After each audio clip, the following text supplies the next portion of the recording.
Rural మండల గ్రామం అంగలకుదురులోని ఆంధ్ర వాల్మీకి శ్రీ వాసుదాస స్వామి వారి పరంపర పీఠం దాసకుటిలో 69వ శ్రీరామనవమి వేడుకలు వైభవంగా నిర్వహించారు. మండల గ్రామం అంగలకుదురులో ఆంధ్ర వాల్మీకి శ్రీ వాసుదాస స్వామి వారి పరంపర పీఠం దాసకుటి విశిష్టమైంది. దాసకుటిలో శుక్రవారం జరిగిన 69వ శ్రీరామనవమి శ్రీ సీతారామ స్వామి కళ్యాణ వేడుకలో అనేక మంది భక్తులు పాల్గొన్నారు. షష్టమ పీఠాధిపతి సీతారామదాస స్వామి వారి ఆధ్వర్యంలో ఈ వేడుకలను జరిపించారు.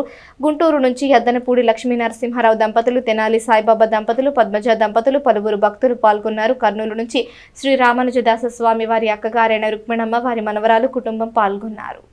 69వ శ్రీరామనవమి సందర్భంగా ఇప్పుడే సీతా కళ్యాణం జరుగుతున్నది.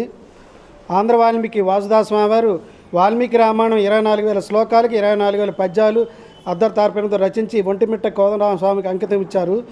ఈ టెంకాయ చెప్పు ద్వారా 1922 ప్రాంతంలో భిక్షాటన చేసి శిథిలావస్థలో ఉన్న ఒంటిమిట్ట దేవాలయాన్ని పునరుద్ధరించారు.